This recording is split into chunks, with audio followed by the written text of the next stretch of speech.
Usually when we talked about medical diagnosis, there's this expectation of extreme precision. Oh, absolutely. Like it's engineering or something. Right. It is almost like engineering. Like you break your arm, the x-ray shows that jagged white line, Right. and the doctor just points at the film and says, there it is. There's the problem. Yeah, it's very binary, broken or not broken. Exactly. And honestly, it is very comforting. I mean, we are wired to, like, things to be visible. Right. To be strictly categorized into neat little boxes. Right.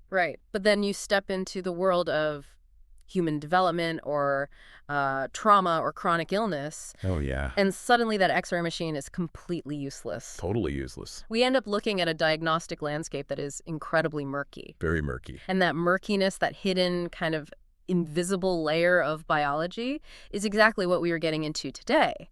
So welcome back to the deep dive. Today we are diving into epigenetics. It really is like the ultimate biological mystery that we are finally starting to decode. It is. And I want to speak directly to you, the listener, for a second here, because, well, we have all been taught a very specific story about our bodies. A very rigid story. Yeah. You've probably heard that your DNA is a fixed blueprint, like a rigid set of instructions that you are just stuck with for your entire life. Right. The whole genetics is destiny thing. Exactly. The story goes that you get your genes from your parents, and that is your destiny.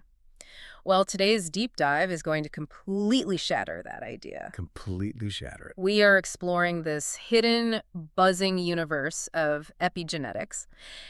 And to put it simply, this is the living software that sits on top of your static hardware. That's a great way to put it. It is a system that turns your genes up, down, on, or off. And it's all based on your life choices, the stress you experience, the food you eat, and even the environments your grandparents lived in. I really don't think it's an exaggeration to say this is a complete paradigm shift. Oh, yeah. And how we understand what it means to be human. It changes the whole narrative from, we are victims of our biology to we are active participants in our biology. I love that. Active participants. Now, to do this justice, I have gathered a massive stack of sources for us to pull from today. You really did. It's quite a stack. We have historical medical records from World War II. We have groundbreaking laboratory studies on mammalian genetics. The mice studies, yeah. Right, the mice. We have detailed research notes on the gut microbiome. And we even have some cutting-edge papers on the future of gene editing medicine. It's a lot of ground to cover. It is. But our mission today is to synthesize all of this into a clear, understandable picture of how your daily life literally alters your genetic expression. It is a vast amount of material, but the through line is incredibly clear when you step back and look at it. Definitely. And before we jump into that material, just a quick tone check. If you've been listening to us for a while, you know how we do things. No jargon. Exactly. We are setting a hard rule for this deep dive. We are throwing out all the confusing acronym. Thank goodness. Right. No complex biochemical jargon. And definitely no endless strings of numbers and letters that biologists love to use to name genes. They do love their acronyms. We are keeping this at an 8th grade level, and we are going to explain everything using vivid, everyday analogies. So if you are looking for a dry textbook biology lecture, you might want to skip this one. We're going to make this living, breathing, and completely understandable. Which is very fitting. Because epigenetics is the exact mechanism that makes your static DNA a living, breathing thing in the first place. That's true. It's what animates the code. So let's start at the absolute foundation. What actually is epigenetics? I mean, just looking at the word itself, it gives us a massive clue, right? It does. It is quite literal, actually. Epi is a Greek prefix, and it simply means over or beyond or on top of. Okay, over or beyond. Right. And genetics obviously refers to your genes, your underlying DNA. So when you put it together, epigenetics literally means what happens over or beyond your DNA. Beyond your DNA. I want to really sit with that for a second, because when we think of DNA, we all picture the exact same thing, right? The ladder. Yeah, the famous twisted ladder shape, the double helix. It looks like a beautiful, clean, perfect spiral staircase, just, I don't know, floating in empty space. Yeah, the Watson and Crick model. It is iconic. It's everywhere. It is. But it is also highly misleading if we're trying to understand how a living cell actually operates. Really? How so? Because that famous twisted ladder shape, pure DNA on its own, is actually a completely dead molecule. Dead. Dead. If you just have pure, naked DNA floating in a vacuum, it does absolutely nothing. It is completely inert. Wow. It cannot build a cell. It cannot trigger a heartbeat. It is just static information. So it's just a statue sitting in a museum. Exactly. Inside your actual living cells, your DNA does not look like a neat, pristine little spiral staircase. What does it look like then? It is a messy, tangled, massive hairball of material. A hairball. A huge one. And that hairball is only brought to life by millions of tiny proteins and chemical tags that swarm all over it, constantly attaching and detaching. Okay, let's bring in our first analogy to really help you picture this at home. Let's think of your underlying genetic code, your DNA, as a printed recipe book. I like this one. It's a massive, heavy cookbook containing the instructions to make every single part of you. Every last detail. It holds the recipe for your eye color, the recipe for your heart muscle tissue, the recipe for your stomach acid, but all of that is printed in permanent ink. It cannot be changed. And that permanent ink is your genetics, the Yeah. baseline code. But a recipe book just sitting on the kitchen counter doesn't bake a cake, does it? No, it just gathers dust. The book can't do anything on its own. You need a chef. And in this analogy, epigenetics is the chef. A very busy chef. Right. It's a highly active chef reading the book, making notes in the margins, paper clipping certain pages together so they can never be read. And taking a bright yellow highlighter to mark other recipes that need to be cooked every single day. Yes. I love that framing. Because the chef is making executive decisions about the static information. They're running the kitchen. And in the physical reality of your cells, this chef is incredibly complex. But it primarily relies on two main tools to interact with the recipe book. Okay, two tools. Yeah. The first tool is what we can call the volume knobs. The volume knobs. Let's get into the physical mechanism here because this is where the microscopic reality gets really wild. What exactly is a volume knob in a human cell? Right. So in the scientific literature, these are called methyl groups. But we promise no jargon. Exactly. So for our purposes, let's just picture them as tiny physical chemical tags that stick directly onto the rungs of the DNA ladder. Just sticking right on there. Yeah. Imagine them looking like microscopic little lollipops just sticking right out of the sides of the DNA strand. Okay, tiny little lollipops sticking onto the DNA. I am picturing that. But how do they act like a volume knob? Well, the cellular machinery that reads your genes is pretty bulky. Okay. It physically has to move along the DNA strand to read the code, almost like a train moving on a track. A microscopic train. Right. Now, if the cell attaches enough of these little lollipops in a row, right next to a specific gene. Next to a specific recipe. Exactly. They create a physical roadblock. Mm. They literally block the machinery of the cell from being able to read that section of the code. Oh, wow. So the lollipops act exactly like a volume knob, turning the expression of that gene all the way down or just completely muting it. So the recipe is still there in the book. The permanent ink hasn't vanished. Nope, still there.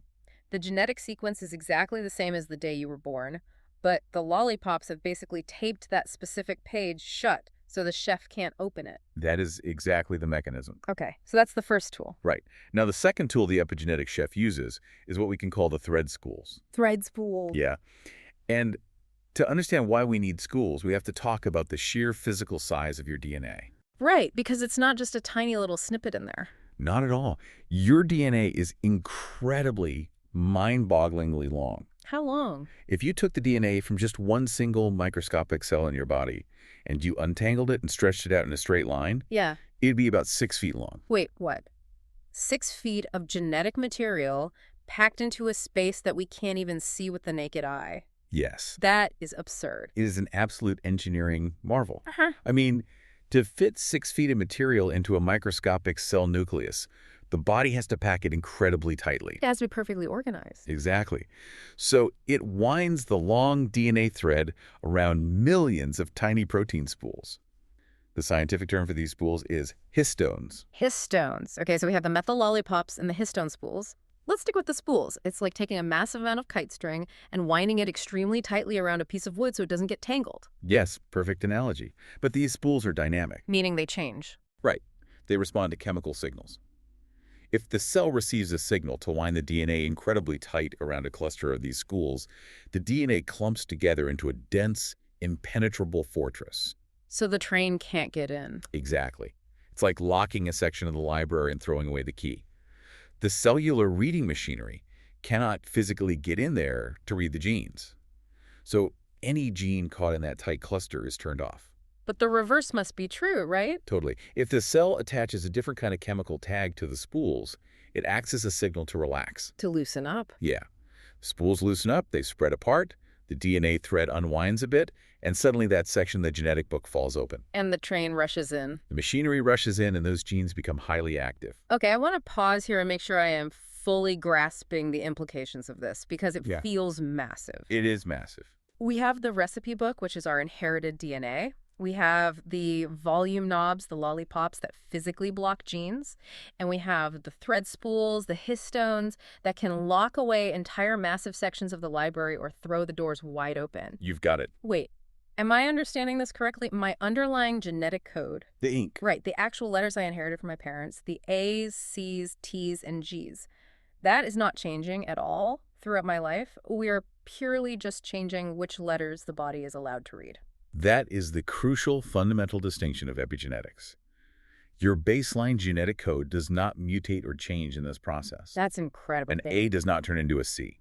What changes is the accessibility. Just the access. The epigenetic tags dictate whether that A or C is ever actually recognized and used by your biological machinery. I have to say, looking at it that way is profoundly empowering. It really is. For you listening right now, this means you have incredible agency over your own biology. We are so used to the narrative that we are just victims of our genetic lottery. The bad genes excuse. Exactly. And yes, the code is fixed, but the volume knobs are reversible. The spools can be wound and unwound. It shifts the entire medical framework. It means your daily choices are actively communicating with your genome. But that immediately brings up a massive question for me, and I think this is where the sources get really fascinating. There's the question. How does the environment actually start turning these volume knobs? Like, when does the chef first pick up the highlighter and the paper clips? Well, the timeline might surprise you. Ah. The environment starts turning your volume knobs long before you ever make a conscious choice. In fact, it starts before you were even born. Wait, before you take your first breath outside the room. Long before. In the scientific literature, this is known as fetal programming. Fetal programming. Yeah. The concept is that a developing fetus in the womb isn't just sitting there passively growing limbs and organs. It's not just waiting it out. Right. It is actively sensing the outside world through the mother's biology. Sensing the outside world? But it's insulated inside. How does it know what's happening outside? Through chemical communication. Okay. The mother's environment, the food she eats, the stress she experiences, the air she breathes, All of it. these all trigger hormonal and chemical responses in her bloodstream, and those chemical signals cross the placenta. Oh, wow. The developing baby's newly forming epigenome acts like a sponge, soaking up those signals. It's absorbing the mother's experience. Exactly.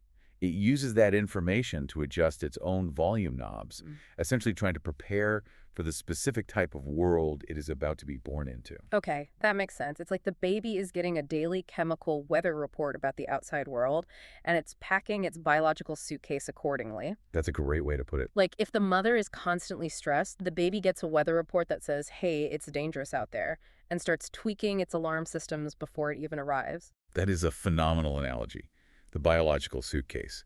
And the most famous and frankly most tragic historical example of this fetal programming in action is the Dutch famine of 1944. The hunger winter. Yeah, I was reading through the source material on this, and it absolutely stopped me in my tracks. Sobering. It is such a stark illustration of this mechanism. Can you explain the context of what happened there? Certainly. So, towards the very end of World War II, a German military blockade effectively cut off all food and fuel shipments to the western provinces of the Netherlands. Just cut them off completely. Completely.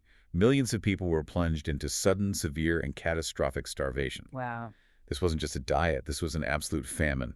People were surviving on meager rations of bread and eventually resorting to eating grass and tulip bulbs just to put something in their stomachs. Tulip bulbs, just trying to survive. It was a horrific period of human suffering. And within that population of millions of starving people, there were, of course, pregnant women. Exactly. So biologically, think about what is happening here. You have babies developing in the wombs of mothers who are consuming barely a few hundred calories a day. It's just nothing. It's starvation.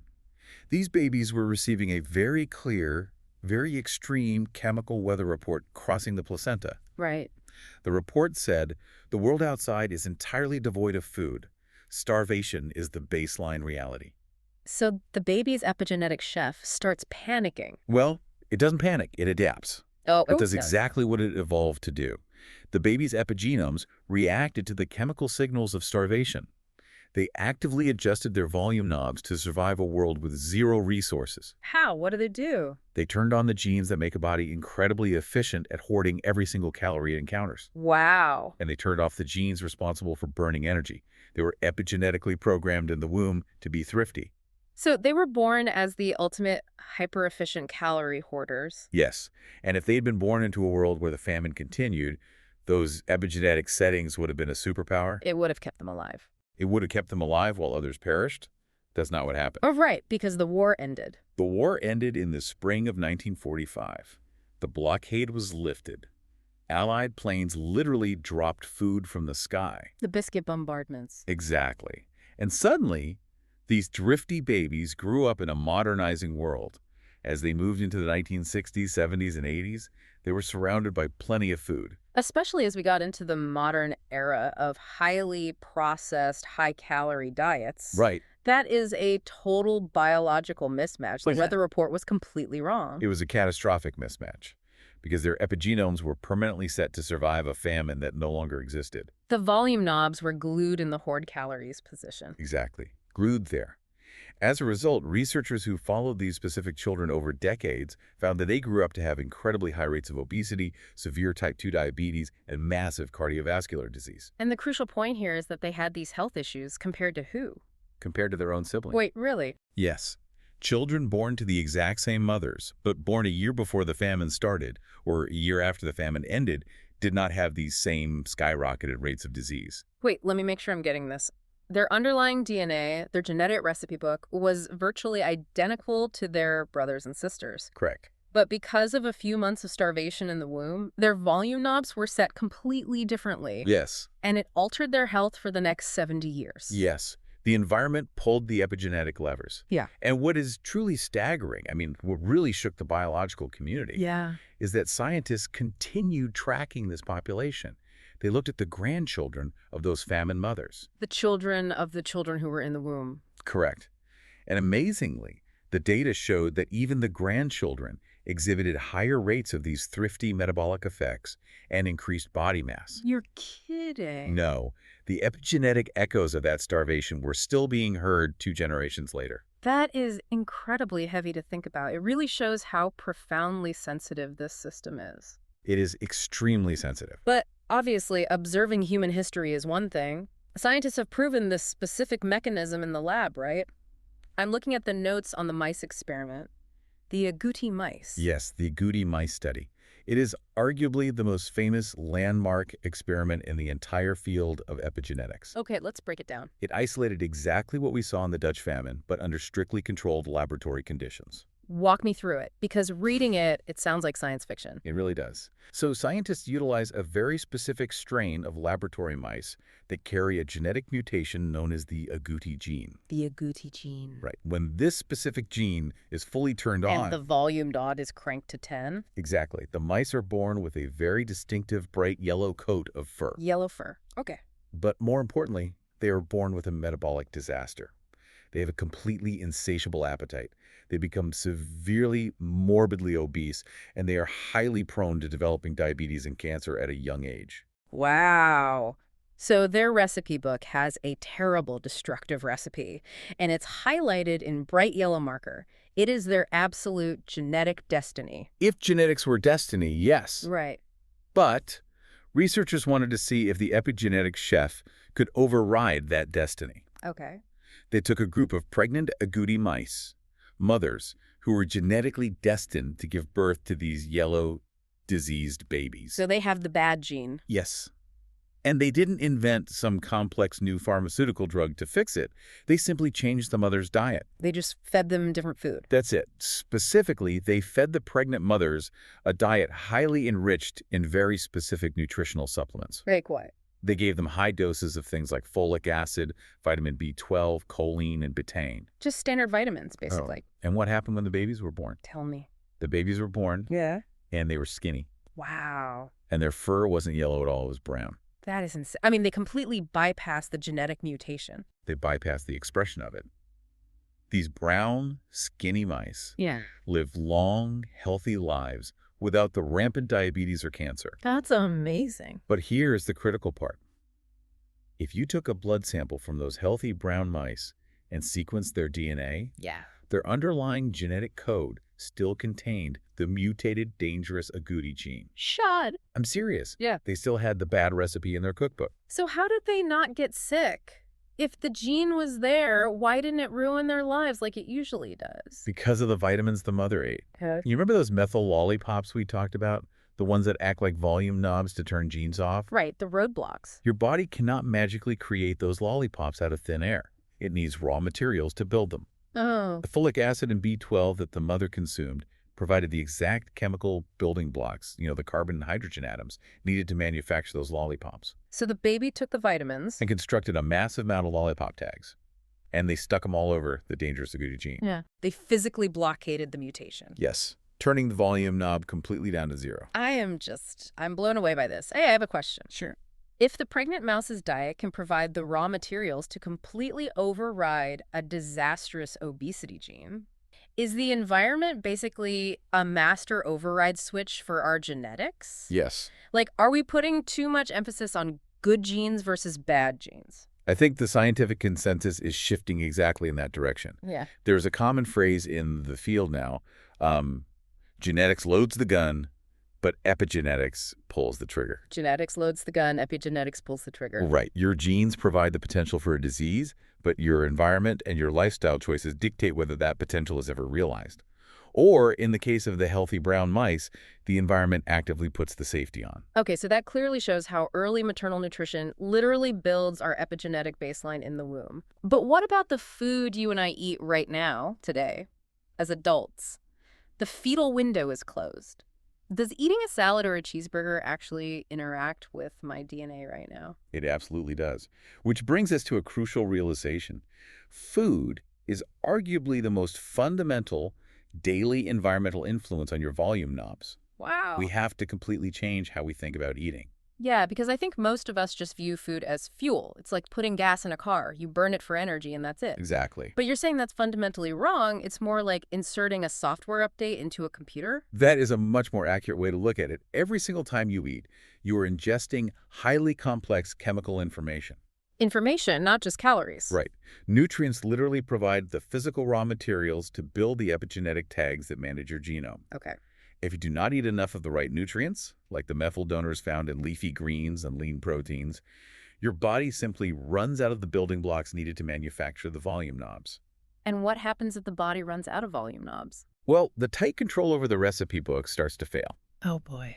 Genes that are supposed to be strictly turned off, like genes that promote inflammation or rapid cell division, Yeah. they might accidentally drift into the on position simply because there aren't enough lollipops to keep them suppressed. Wow. That makes so much sense. But reading through these notes, there is a whole other layer to this that I find even more fascinating. The bugs. Yes. It's not just about human digestion. It's about the bugs. I want to talk about the gut microbiome. Ah, yes. This is a frontier of biological science that is just exploding right now. It's everywhere. We are realizing we are not entirely human. You have trillions of bacteria living in your large intestine. And they aren't just passive hitchhikers along for the ride. They're doing work. They are an active, vital, highly influential organ in their own right. Okay, so how do the bugs in my stomach connect to the DNA in my cells? That seems like a massive leap. It is a brilliant mechanism. Let's trace the path. Walk me through it. When you eat food, especially complex carbohydrates like plant fiber, say a piece of celery or a bowl of oats, Okay. your human stomach actually cannot break it down. We simply do not possess the digestive enzymes required to dismantle that tough plant fiber. So it just passes right through us. It passes through the stomach and small intestine, but when it hits the large intestine, it meets the microbiome. Bugs. Right. Your gut bacteria do have the enzymes to break it down. They essentially feast on the fiber. Okay. And as they digest and ferment that fiber, they release chemical byproducts. Specifically, they produce things called short-chain fatty acids, Short-chain fatty acids. the most famous of which is called butyrate. Wait, hold on. Let me make sure I'm tracking this perfectly. Wait for it. I eat fiber. My human stomach ignores it. The bacteria in my gut eat the fiber. And as a result, the bacteria poop out chemical byproducts called short-chain fatty acids. Essentially, yes, Yeah. bacterial metabolism creates these fatty acids. But here is the magic step. These short-chain fatty acids do not just stay in your gut cavity to be flushed away. They are highly absorbable. Oh. They pass through the lining of your intestine and enter directly into your human bloodstream. Okay, now they are in the blood. They are in the blood, traveling throughout your entire circulatory system. They arrive at your human organs, your liver, your heart, your lungs, They go everywhere. everywhere. They cross the cell membrane, they travel into the cell nucleus, and they directly interact with your DNA. Wait. Specifically, these short-chain fatty acids act as chemical signals that adjust how tightly your DNA is wound around those protein spools, the histones. You're telling me that bacteria poop from my stomach travels to my heart and adjusts the thread spools of my DNA? I am. That is wild. The fatty acids act as what we call histone deacetylase inhibitors. But simply put, they chemically command the spools to loosen up. They tell the spools to relax. Right. They force the DNA to unwind, opening up entirely new sections of your genetic library to be read. I want to give you, the listener, a way to visualize this because it is wild. Please do. Think of your gut bacteria as millions of tiny sound engineers sitting at a massive mixing board. And that soundboard controls the genetic expression of your entire body. Okay. Depending on what you feed those engineers, they are going to push completely different buttons. If you bring them a beautiful platter of roasted broccoli and lentils, they feast and they send out butyrate. Yeah, good stuff. That butyrate travels to your DNA and turns down the inflammation alarms while turning up the cellular repair systems. That is a perfect visualization. But what happens if I feed them terrible food? What if I send down a greasy, highly processed fast food burger with zero fiber? Well, the fiber-loving bacteria starve. Oh, no. They don't produce the beneficial fatty acids. Instead, different strains of bacteria that thrive on sugar and processed fats take over. The bad engineers. Exactly. And their metabolic byproducts are very different.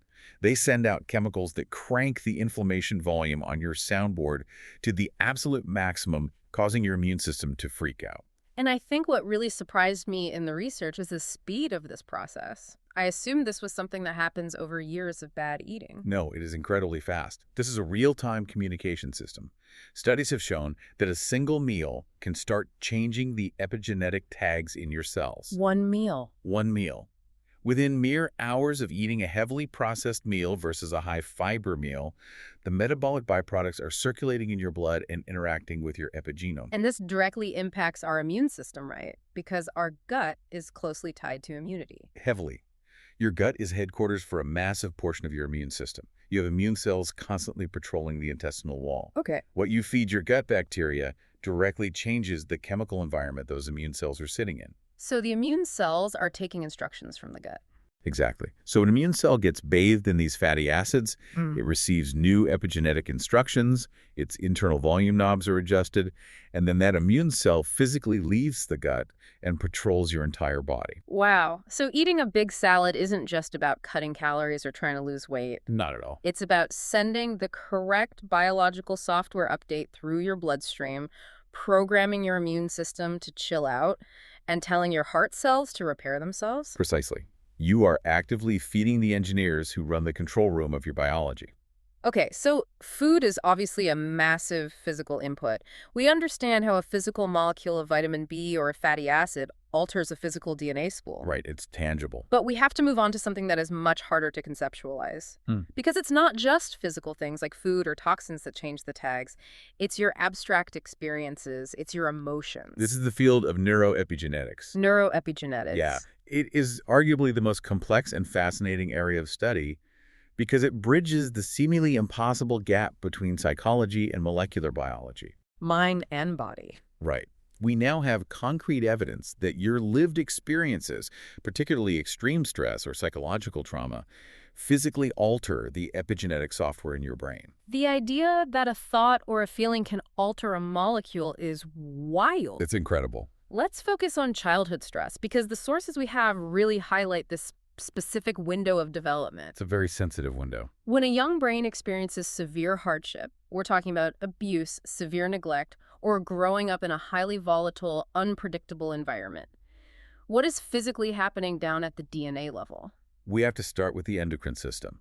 When a child experiences severe stress or fear, their body initiates the classic fight-or-flight response. The adrenaline rush. Right. The brain signals the adrenal glands to flood the body with stress hormones, the primary one being cortisol. Okay, cortisol. Now, in a normal, healthy situation, this is a great system.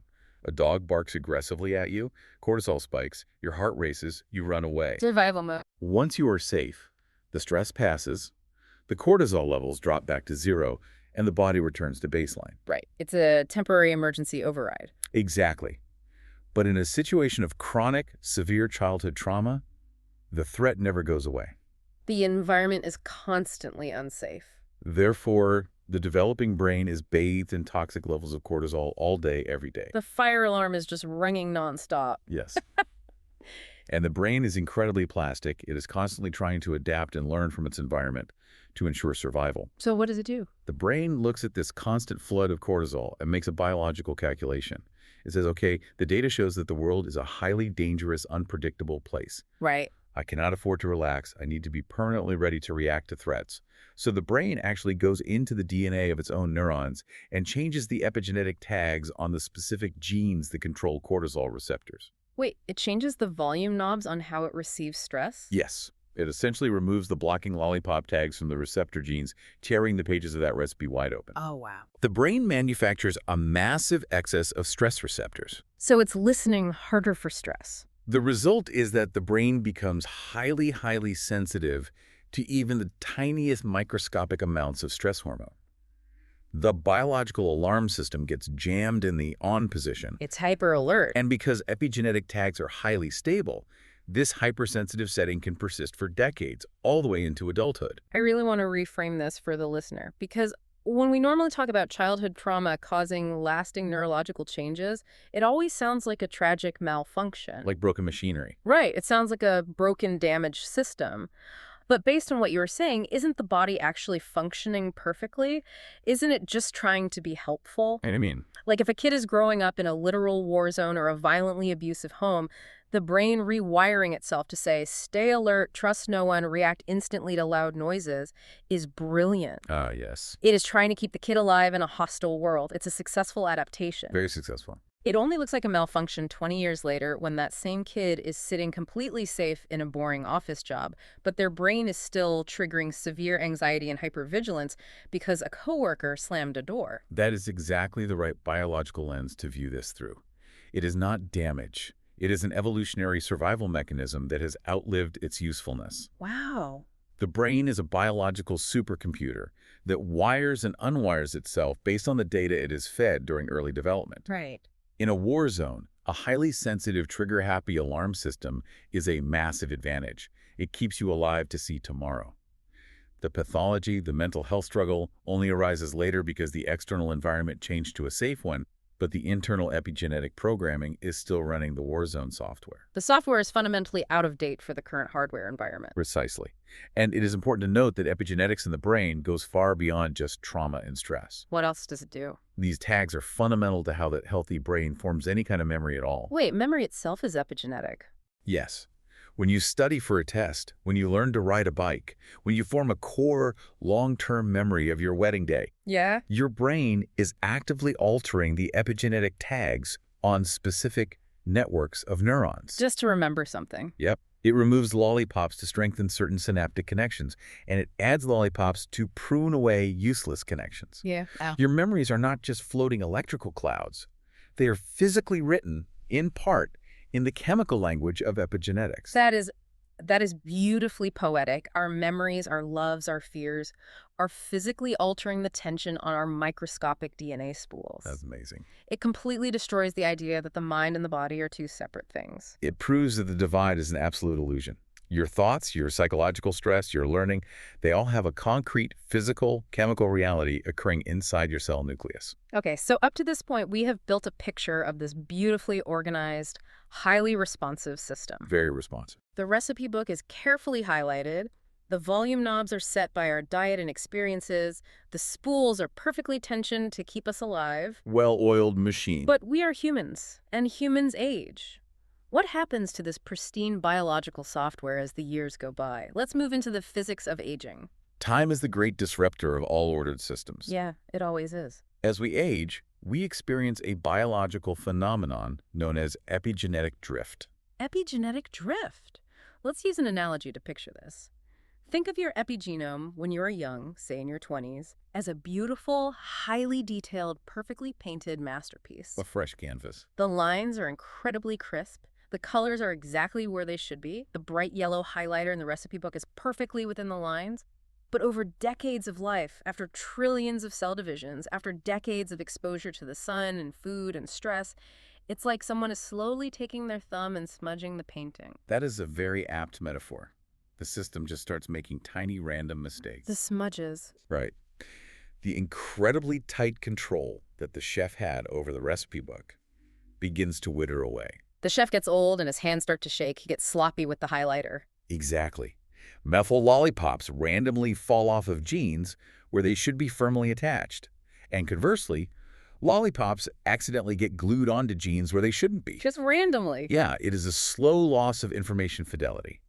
Genes that are supposed to be strictly locked away and turned off, like genes that cause chronic inflammation or genes that promote cellular aging. They slowly drift into the on position. Exactly. And the critical genes that should be wide open, like your cellular repair mechanisms, slowly drift off. So it's not like the body is running a coordinated suicide program to age us. It's just random, chaotic smudging accumulating over time. It is largely stochastic, yes.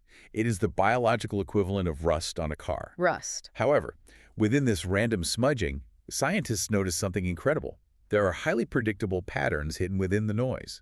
And this led to one of the most fascinating and slightly terrifying discoveries in recent modern biology, the epigenetic clock. Oh, the Horvath clock. Yeah. I read the paper on this for today, and it is mind-bending.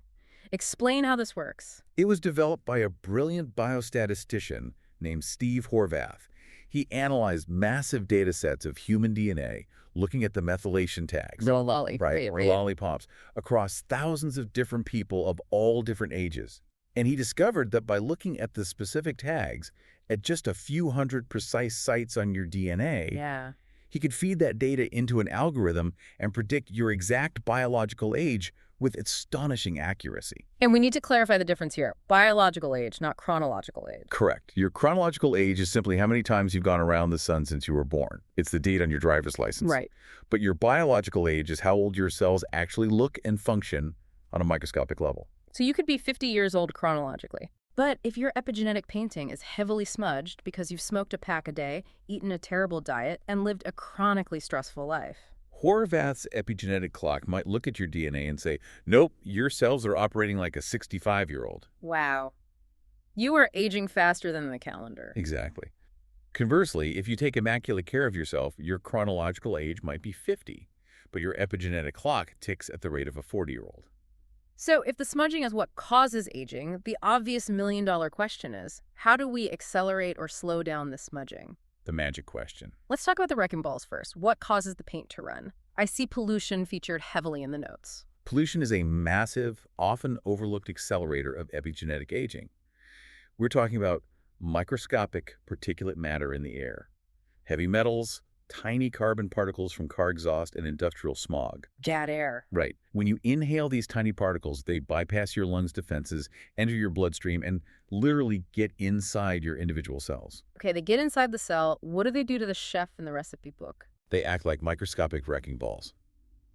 They induce a state called oxidative stress. Oxidative stress. They produce highly reactive, unstable molecules called free radicals that bounce around violently inside the nucleus. And as they bounce around, they physically knock the protective lollipop tags right off the DNA strand. They are literally erasing the chef's careful notes. They strip away the silencing tags.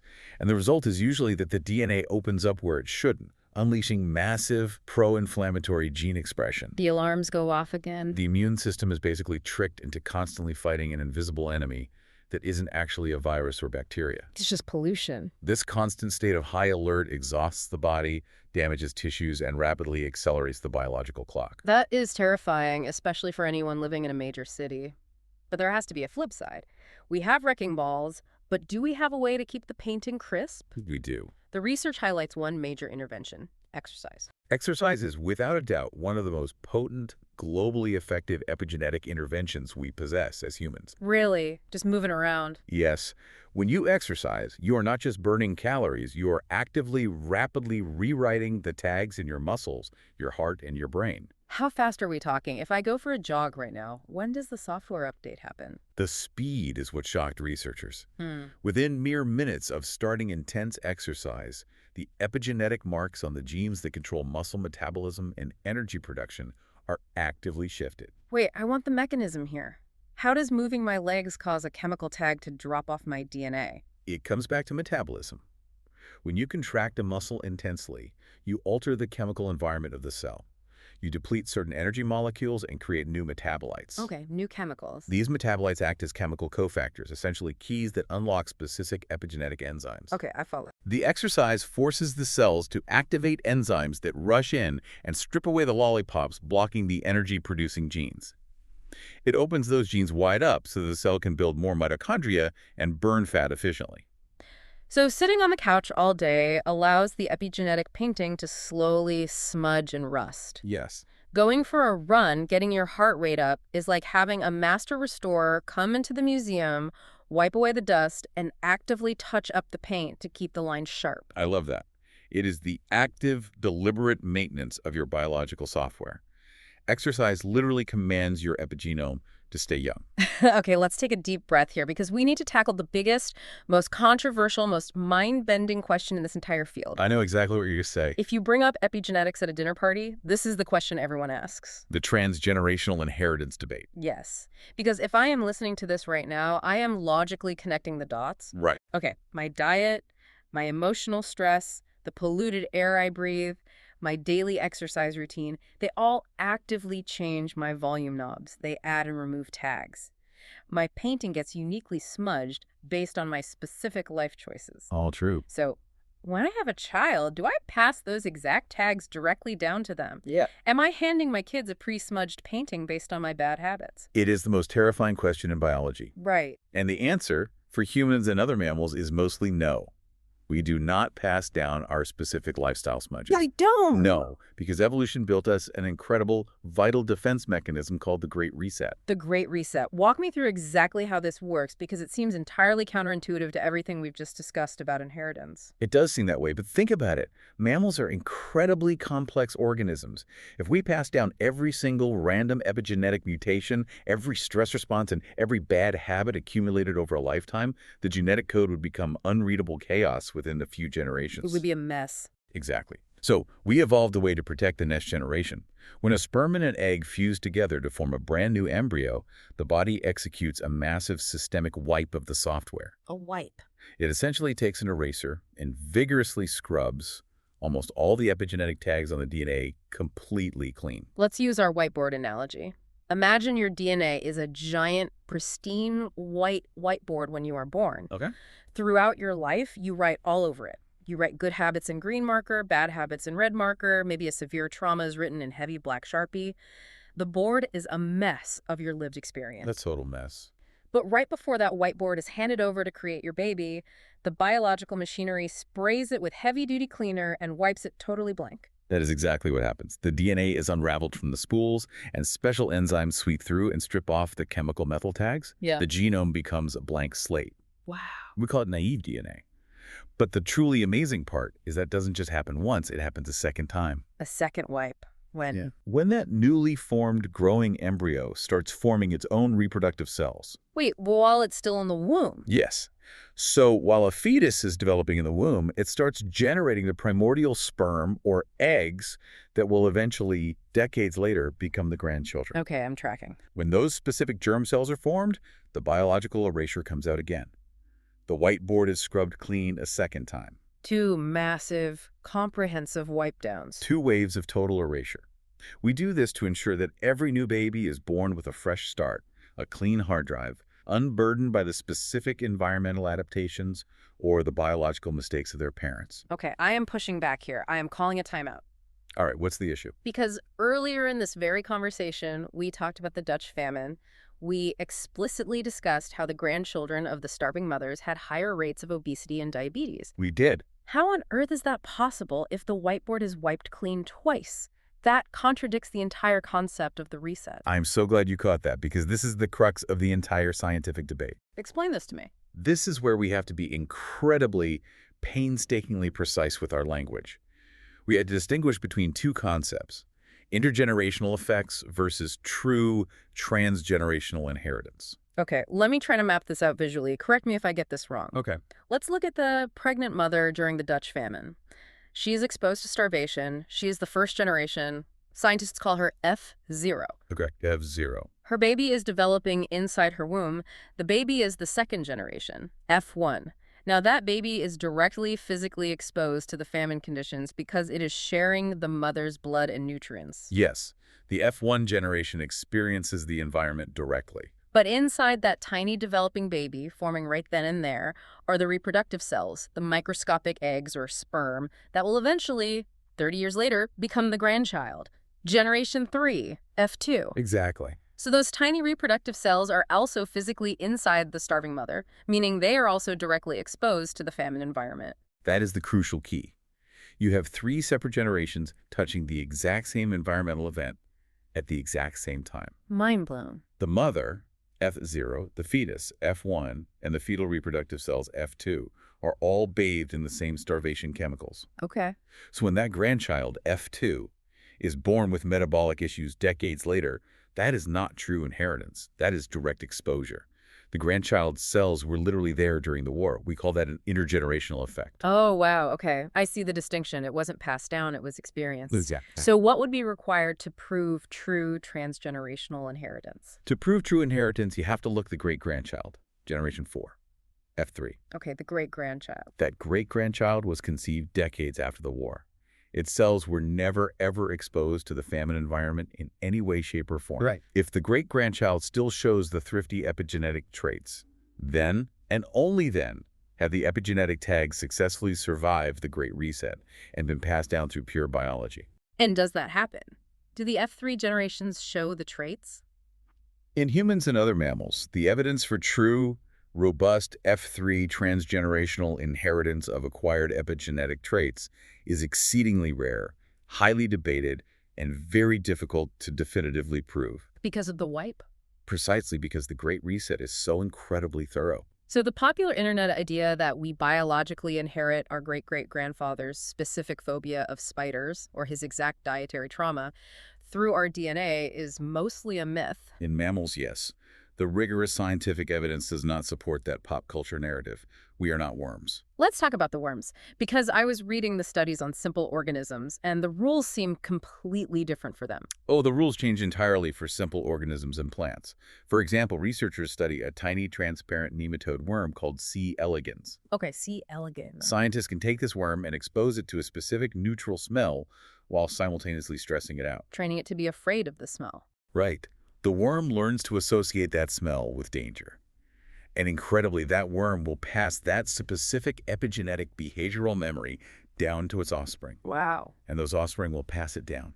And those offspring will pass it down. For how long? In some studies, for 40 generations. 40 generations. The great-great-great-great-great, etc. grandchild who has never experienced danger still runs away from that specific smell. Exactly, because simple worms do not have the same rigorous dual-wave Great Reset machinery that mammals do. What about plants? And plants are even more flexible than worms. A plant doesn't have a dedicated protected reproductive system hiding deep inside its body like we do. That's true. A plant can grow a new branch, and the leaves on that specific branch might epigenetically adapt to a local stress, like a severe drought. And those altered cells can directly form flowers and seeds, passing that epigenetic drought resistance straight to the next generation of trees. Why do plants and worms get to pass down their cool survival upgrades, but humans have to wipe the hard drive every single generation? It seems unfair. It comes down to the complexity of our body plan. If a plant passes down a weird epigenetic mutation, what happens? Maybe it grows an extra branch, or its leaves get a little asymmetrical, no big deal. It might even be a survival advantage. Sure. But humans have a highly complex, rigidly determined, deeply interconnected body plan. 2 arms, 2 legs, a 4-chambered heart, a highly specific brain architecture. If we mess with the baseline software, the whole human system crashes. Exactly. For mammals, Inheriting decades of random epigenetic smudges and stress responses from a parent's lifetime would be an absolute disaster. Most random mutations and tag changes are harmful, not helpful. Evolution built a great reset to protect us from ourselves. Honestly, knowing that we get a blank slate is incredibly relieving to hear. It removes a lot of guilt. I don't have to worry that my terrible junk food phase in college or my highly stressful 20s are permanently tattooed on the biology of my future great-grandchildren. You do not. The slate is wiped. Though, of course, your own current health and biological clock is a different story. You still have to live with your own smudge tainting. Right. Fair point. Which perfectly transitions us to the final frontier of our deep dive today. We've talked about how the environment alters our tags, but what if we could take control of the chef ourselves? We are entering the era of targeted epigenetic medicine. And this is where the science fiction genuinely becomes reality. You've likely heard of the revolutionary gene editing tool called CRISPR-Cas9. It won the Nobel Prize. Yeah, CRISPR, the molecular scissors. We've talked about it on the show before. You program it to find a gene, and it cuts it. Exactly. For the past decade, we've used these CRISPR tools to literally slice through the DNA double helix. We use it to edit the hard genetic code, the permanent ink in the recipe book. Right. But cutting human DNA is inherently risky. It is permanent. What if the scissors miss? What if you cut the wrong gene? You can't uncut the DNA. You've permanently mutated the patient. Right. It's a massive safety hurdle. Oh. So brilliant scientists looked at this and did something incredibly clever. They took the CRISPR molecular scissors and they broke the blades. They broke the scissors. They physically removed the cutting mechanism entirely. Okay, I'm confused. What good is a broken pair of molecular scissors? If it can't cut, what does it do? They repurposed it. They turned it into a highly precise molecular delivery truck. A delivery truck. Yes, the CRISPR tool still has its original incredible superpower. The ability to drive through the microscopic soup of the cell and find a single specific genetic address among billions of letters of DNA. Right, the targeting system. But now, instead of cutting the DNA when it arrives at the address, it just parks there. And scientists attach epigenetic cargo to the back of the truck. Wait, they attach the volume knobs to the truck? Yes, they can attach an enzyme that naturally drops off a methyl lollipop tag. Or, conversely, they can attach an enzyme that acts as an eraser to remove existing tags. I'm starting to see the implications of this, and it is staggering. So if a patient has a severe autoimmune disease because a specific inflammatory gene is stuck in the on position, we don't have to risk cutting their actual DNA to destroy the gene. No cutting required. We just program our CRISPR delivery truck with the exact address of that inflammatory gene. We load the truck with a bunch of lollipop tags. We inject it into the patient. And drive straight there. The truck drives straight to the problem gene, parks, and drops off the lollipops, turning the volume knob completely down to zero. The disease stops. And the absolute beauty of it is that it is totally reversible. Because we aren't changing the underlying permanent ink, we are just writing in pencil. Exactly. If 10 years later we realize the patient actually needs that gene turned back on, we just send in a new truck with an eraser to remove the tags. It is elegant, it is vastly safer than cutting DNA, and most importantly, it operates on the exact same natural principles our bodies already use to manage themselves. The future of medicine isn't about rewriting the recipe book. It's just about taking control of the chef's notes. That is phenomenal. It is going to revolutionize how we treat complex, chronic diseases, cancers, and perhaps even aging itself. Okay, we have covered a truly massive amount of ground today. From the static recipe book and the volume knobs to starving babies in 1944 adjusting their metabolism, to gut bugs acting as microscopic sound engineers, and the Great Reset protecting our kids from our bad habits. It is a lot of complex biology to take in, but I hope it changes how people view themselves. You are not a static machine operating on a fixed set of instructions. No, we are definitely not. You are a dynamic, highly responsive ecosystem. Every meal, every workout, every stressful day is a conversation with your cells. And that brings me to a final provocative thought I want to leave you with to mull over. We spent a lot of time establishing that humans do not pass down our physical epigenetic tags over hundreds of generations like a simple worm does. Right, the Great Reset. The Great Reset protects us, wiping the biological slate clean. But as humans, we have a completely different, infinitely more powerful superpower. We do. We evolved a workaround. We don't pass down our biology in that direct way. We pass down our environments. Through culture. We do this through human culture, through building complex cities, through teaching our children, through passing around recipes, and through telling stories. We don't need to inherit biological epigenetic memories of how to survive the freezing cold like an animal might, because we inherited the concept of building a fire and making clothes. It's brilliant. We pass down the environment itself, and then that inherited environment shapes the new epigenetics of the next generation.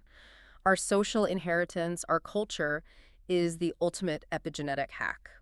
The environment we physically and socially build for our children literally becomes the software that programs their biology. It is profound responsibility. Murky diagnostic waters indeed, but beautifully profound ones. Thanks for coming along on this deep dive with us. Remember to follow us on your favorite podcast platform and see you on the next dive.